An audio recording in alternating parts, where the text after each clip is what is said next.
Ça y est, le jour J est arrivé. Ce jeune homme-là lui est présenté comme la personne mentalement instable avec qui il doit avoir des relations sexuelles. Il parle d'incantations, de rituels et tout, de jeune dame riche, friquée et tout. Il décide de céder à sa demande, de finir ce qu'ils ont commencé dans la voiture au bord de l'eau. Toutes les nouvelles recrues arrivées au lieu du sacrifice vont se tenir debout dans une salle où ils auront les yeux bandés, accompagnés chacun de son parrain et de sa marraine, qui vont par la suite ôter les bandeaux de leurs yeux, signe de l'ouverture des yeux au monde surnaturel. Waouh! Se tenant devant Yannick, une Vicky tout aussi choquée que lui, de découvrir que l'homme qu'elle aime, l'homme qui lui fait oublier le côté sombre, le côté obscur de sa vie, est présent. Salut les gars, salut la team.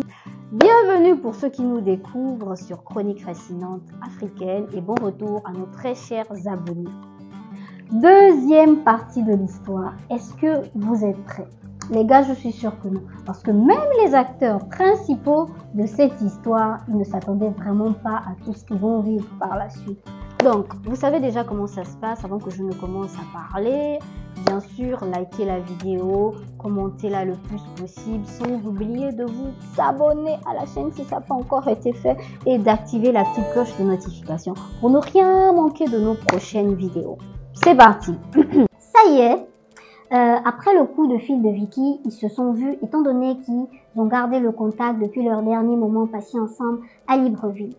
Ils ont passé un merveilleux week-end, loin du stress de leurs sectes respectives. Ils se sont consolés mutuellement les épreuves qu'ils avaient vécues. Donc, le temps a passé, Yannick et Vicky sont toujours en contact, ils se sont beaucoup rapprochés, si vous voyez ce que je veux dire, et ils essaient de se voir 2 week-ends par mois.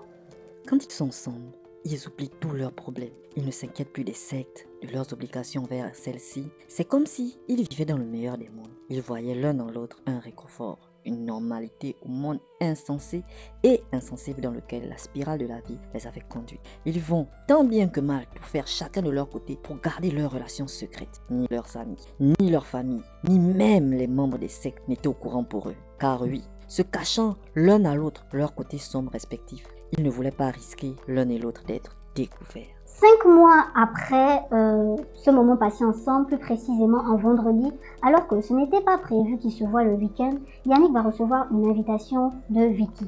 Elle va lui demander de la rejoindre le lendemain pour passer le week-end ensemble à la Pointe de Nid, une île au large de la ville où elle va lui annoncer qu'elle attend un bébé de lui.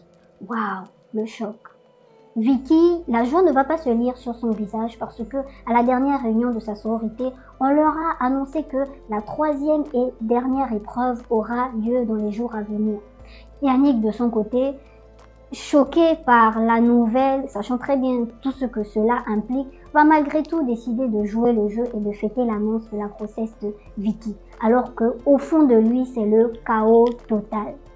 Vicky, en voyant cela, elle va décider de se prêter au jeu pour ne pas que Yannick lui pose plusieurs questions. L'après-midi, avant que Yannick et Vicky ne se séparent, Vicky va dire à Yannick: « Veux que tu me promettes que peu importe les adversités, nous allons tout faire pour que ce bébé ait la meilleure vie possible avec ses 2 parents. Ok mon amour ?» Ce à quoi Yannick va répondre sans hésitation en disant: « Mon cœur, ce bébé est le fruit de notre amour, je ne vous abandonnerai pour rien au monde, je vous choisirai toujours. » Alors, 2 semaines après ce week-end passé ensemble, alors que c'était prévu qu'ils se revoient, Yannick va annoncer à Vicky qu'il va devoir aller en voyage d'affaires, donc il ne sera pas disponible. Et Vicky, elle va rétorquer en disant que elle aussi, elle avait déjà un engagement de son côté, donc ça l'arrange. Ça y est, le jour J est enfin arrivé, le jour du test ultime. Toutes les nouvelles recrues ont reçu l'ordre d'aller à un endroit tenu secret, mais de louer chacun une chambre d'hôtel où ils seront rejoints par leurs parrains et marraines respectifs qui vont par la suite les emmener au lieu où il y aura le dernier test. Le dernier test, le test final connu sous le nom de sacrifice de l'innocent, est le plus sinistre de tous. Toutes les nouvelles recrues arrivées au lieu du sacrifice vont se tenir debout dans une salle où ils auront les yeux bandés, accompagnés chacun de son parrain et de sa marraine, qui vont par la suite ôter les bandeaux de leurs yeux, signe de l'ouverture des yeux au monde surnaturel. Waouh! De plus, il y aura un rideau rouge pour les femmes et un noir pour les hommes qui seront dressés devant eux et quelques minutes plus tard qui seront abaissés et qui vont laisser découvrir les visages des membres des différentes sectes. Se tenant devant Yannick, une Vicky tout aussi choquée que lui de découvrir que l'homme qu'elle aime, l'homme qui lui fait oublier le côté sombre, le côté obscur de sa vie est présent.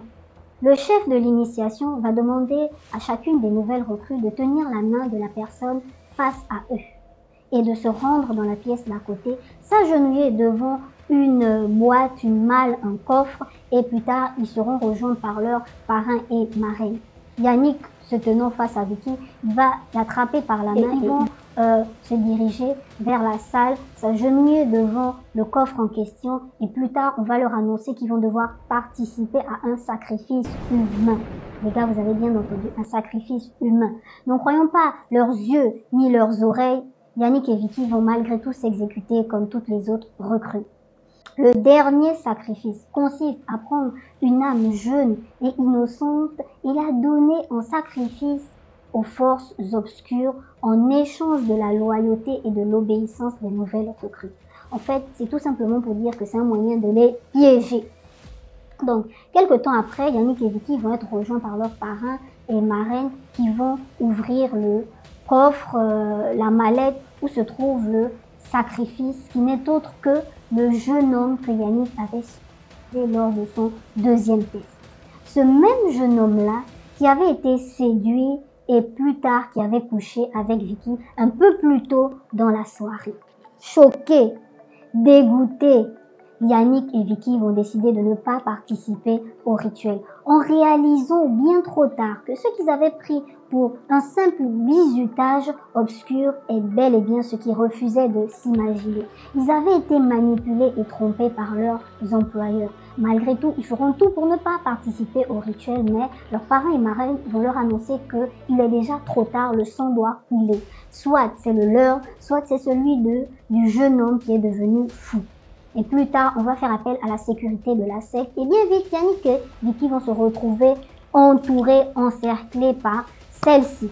N'ayant plus d'autre choix et surtout avec la pression du parrain et de la marraine qui vont rétorquer en chœur, soit c'est lui, soit c'est vous, Yannick et Vicky, dos au mur, n'auront plus d'autre choix. Ils vont devoir infliger chacun à leur tour un coup de poignard au jeune homme, qui va être par la suite conduit à l'autel des sacrifices, comme toutes les autres victimes de duos de jeunes recrues.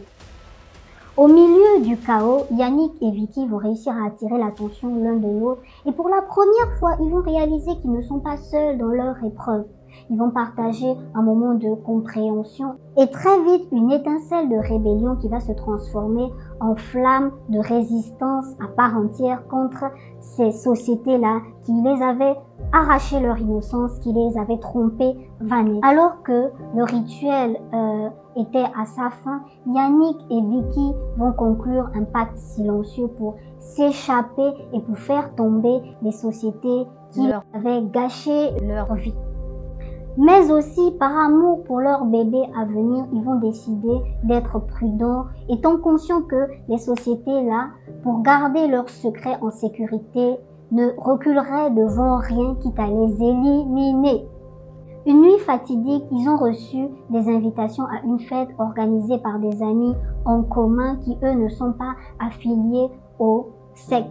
Ce sera pour eux l'occasion de se retrouver en secret et d'élaborer un plan d'attaque.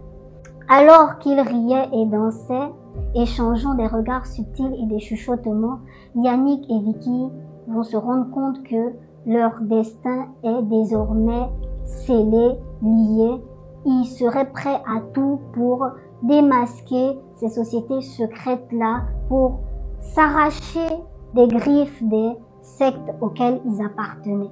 La guerre contre les forces obscures avait commencé et Yannick et Vicky étaient prêts à en découdre. Fin de la deuxième partie de cette histoire. Les gars, dites-moi ce que vous en avez pensé. Qu'est-ce que vous pensez de Vicky? Qu'est-ce que vous pensez de Yannick? À leur place, est-ce que vous auriez réagi différemment? Juste seulement à ce niveau-là. Qu'est-ce que vous auriez fait si vous étiez à leur place? N'hésitez pas à tout me dire dans les commentaires.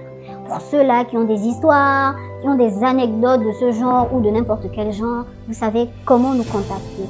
Sur le numéro qui est affiché à l'écran. Juste un message et on se charge du reste.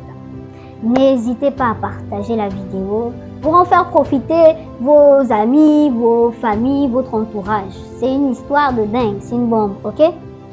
On se dit à très bientôt pour des histoires encore plus fascinantes et bien sûr pour la troisième partie, cette histoire de malade. Bye!